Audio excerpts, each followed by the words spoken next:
Olá, aventureiros! Eu sou Maverick Gray. Sejam muito bem-vindos a mais um episódio de Shinju no Shiki. O episódio 52 marca um momento importante na nossa história, enquanto Davi e seus companheiros recebem notícias de Astrid e descobrem os avanços de seus amigos. Uma nova ameaça começa a surgir no território demoníaco, o Crepúsculo. Carmesim finalmente concluiu seus treinamentos e está pronto para entrar em ação. E, diante dessa ameaça, os reinos de Vraisioet e Vertia começam a unir forças com nossos heróis. A partir daqui, as coisas começam a ficar ainda mais sérias. Uma grande batalha está se aproximando, e o destino de muitos personagens poderá ser decidido pelos acontecimentos que estão por vir. Espero que tenham gostado deste episódio e que estejam preparados para o que vem a seguir. Muito obrigado por acompanhar Shinju no Shiki. Nos vemos no próximo episódio. Episódio 52 – A Carta de Astrid. O carteiro retirou uma correspondência de sua bolsa e estendeu-a na direção de Davi. Tenho uma carta para você. Davi pegou a carta, intrigado com o remetente. Ao perceber a expressão de curiosidade no rosto de Davi, Taishi sorriu. Isso deve ser uma carta da Astrid. Ela prometeu enviar notícias assim que chegasse à cidade desejada. Davi observou o envelope por alguns segundos. Sem perder tempo, os dois decidiram retornar à estalagem para descobrir o que Astrid tinha escrito. Ao chegarem, encontraram o restante do grupo reunido. Shen, Shizu e Daniel estavam no local. Assim que entrou, Daniel percebeu a carta nas mãos de Davi. O que é isso, Davi? Uma carta? Davi levantou o envelope. Sim, é da Astrid. Vamos descobrir o que ela tem para nos contar. Daniel se aproximou. Davi entregou a carta a ele, e Daniel abriu cuidadosamente o envelope. Então começou a ler em voz alta para que todos pudessem ouvir. Querido Davi, espero que esta carta te encontre bem. Todos ficaram atentos. Daniel continuou. Desde que nos separamos na aldeia da Lua Azul, passamos por muitas aventuras. Finalmente chegamos à cidade desejada, e encontramos alguns artefatos interessantes no Templo do Deus da Morte. Davi e Taishi trocaram olhares. A menção ao templo despertou imediatamente a curiosidade dos dois. Daniel prosseguiu com a leitura. Maria conseguiu desbloquear sua liberação de armamento, o toque do desespero, o que foi uma grande vitória para nós. Shen e Shizu ficaram surpresos com a notícia. Davi permaneceu em silêncio, prestando atenção em cada palavra da carta. Astrid ainda tinha muito mais para contar. E aquelas primeiras informações deixavam claro que, durante o tempo em que estiveram separados, o grupo havia enfrentado acontecimentos importantes.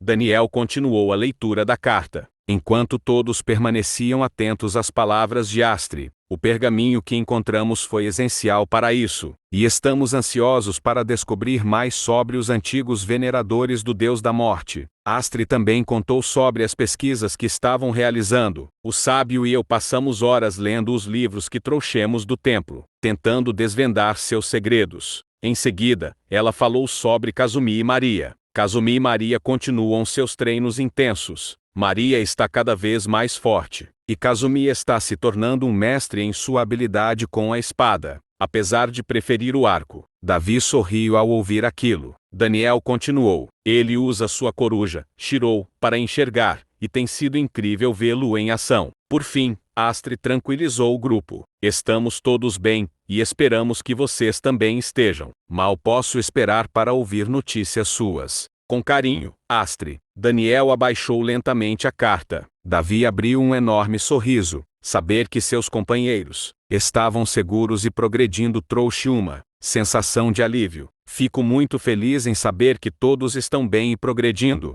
Maria ter desbloqueado sua liberação de armamento é uma grande vitória. Shen também demonstrou satisfação. É ótimo saber que estão seguros e fazendo descobertas importantes. Shizu, que ainda estava um pouco envergonhada por acontecimentos ocorridos alguns dias antes, tentou disfarçar seu interesse na carta. Mesmo assim, era evidente que estava aliviada ao saber que seus amigos estavam bem. Sim, é um alívio saber que estão todos bem. Daniel então levantou uma questão importante. Precisamos pensar em como responder a essa carta. Eles também precisam saber que estamos seguros e progredindo. Após a leitura, o grupo se reuniu para discutir os próximos passos. Shen, como sempre, foi o primeiro a pensar estrategicamente sobre a situação. Precisamos considerar nossas próximas ações. Com as informações que Astri compartilhou, talvez possamos cruzar nossas descobertas com as deles. Davi concordou. Também acho que devemos enviar uma resposta detalhada para manter todos informados. Shizu acrescentou, e podemos incluir algumas dicas que aprendemos aqui. Isso pode ser útil para eles também. Daniel sorriu. Perfeito. Vamos trabalhar nisso depois do jantar. O grupo havia recebido boas notícias de seus companheiros. Agora, era hora de responder. E talvez, ao juntar as informações de ambos os lados, eles pudessem descobrir algo ainda maior sobre os mistérios que cercavam sua jornada. O crepúsculo carmesim. Enquanto Davi e seu grupo discutiam as notícias enviadas por Astri, muito longe dali, uma atmosfera completamente diferente tomava conta do território demoníaco. Era noite de celebração. Absalom, acompanhado pelo mago e pelos integrantes do crepúsculo carmesim, comemorava a conclusão de seus treinamentos. Para marcar aquele momento, um grande banquete havia sido preparado. Os integrantes do crepúsculo carmesim estavam reunidos ao redor de uma longa mesa, repleta de comidas e bebidas luxuosas. Depois de tantos dias de treinamento, finalmente podiam celebrar o resultado de seus esforços. Absalom se levantou e ergueu uma taça de vinho. Todos voltaram sua atenção para ele. Meus amigos, hoje não celebramos apenas a conclusão de nossos treinamentos, mas também a escolha do nosso uniforme. Absalom ergueu ainda mais sua taça. Que este símbolo nos una e nos torne ainda mais fortes. Os novos uniformes eram impressionantes. Vestes negras cobriam seus corpos, acompanhadas por detalhes em vermelho carmesim que representavam o nome do grupo. Símbolos arcanos prateados adornavam as roupas, transmitindo uma sensação de poder e mistério. Cada integrante também possuía uma longa capa ondulante e uma máscara elaborada que ocultava parcialmente o rosto. A aparência fazia com que o grupo parecesse ainda mais enigmático e ameaçador. Absalom observou seus companheiros. A celebração havia terminado. Agora, era hora de agir. Ele colocou a taça sobre a mesa e declarou: nossos treinamentos estão concluídos. Os uniformes estão prontos. Um sorriso surgiu em seu rosto. Agora é hora de agir. A era do crepúsculo carmesim está prestes a começar. Os integrantes permaneceram em silêncio por alguns segundos. Então Lolita levantou sua taça. Que os céus tremam diante de nós. Hawkeye sorriu por trás da máscara. E que os fracos se curvem diante da nossa passagem. Damien apertou o punho. Nosso tempo chegou. Absalom olhou para seus companheiros. Aquele banquete não era apenas uma comemoração. Era o último momento de tranquilidade antes do início de seus planos. O crepúsculo carmesim estava pronto, e o mundo ainda não fazia ideia do que estava prestes a acontecer. A guerra se aproxima. Enquanto Davi e seu grupo recebiam as notícias de Astri, acontecimentos muito mais preocupantes começavam a surgir em outras partes do mundo, nos reinos de Vraizelt e Vretia. Relatos sobre as movimentações no território demoníaco começaram a se espalhar. Os líderes dos dois reinos perceberam que aquilo poderia ser o início de uma ameaça de grandes proporções. Não havia mais tempo para permanecerem separados. A rainha de Vraizelt tomou a decisão. Precisamos unir nossas forças aos heróis que já estão em campo. Enviaremos mensageiros aos grupos de Davi e Astri. Juntos, podemos enfrentar qualquer desafio. O rei de Vretia concordou. Também acredito nisso. A força combinada de nossos reinos, junto às habilidades desses grupos, será a nossa melhor chance de enfrentar essa ameaça. Enquanto o crepúsculo carmesim se preparava para iniciar sua ofensiva,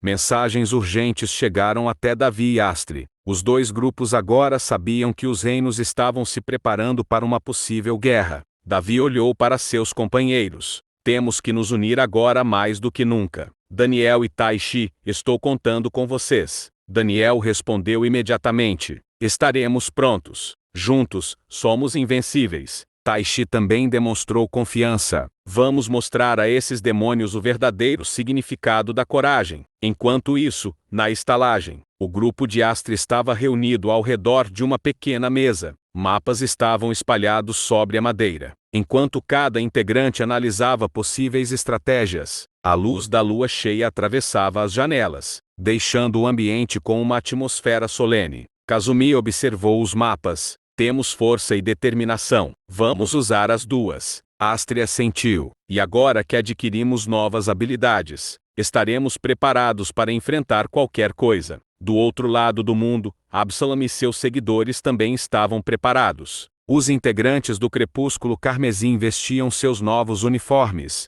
aguardando apenas o momento certo para começar sua ofensiva. Dois lados estavam se preparando: heróis e demônios, reinos e exércitos. E, em algum momento, todos inevitavelmente se encontrariam no campo de batalha. Absalom ergueu sua voz diante de seus seguidores. Que o Crepúsculo Carmesim triunfe. A declaração ecoou pelo território demoníaco. A guerra estava se aproximando. A carta de Astria havia levado alegria e motivação ao grupo de Davi, mas também trouxe novas informações que poderiam mudar completamente seus próximos passos. Enquanto isso, os reinos de Vrais e Tivretia começavam a unir suas forças aos grupos de heróis. No território demoníaco, Absalom e o Crepúsculo Carmesim finalmente estavam prontos para agir. O destino do mundo estava em jogo. E, no horizonte, uma batalha de proporções épicas começava a tomar forma.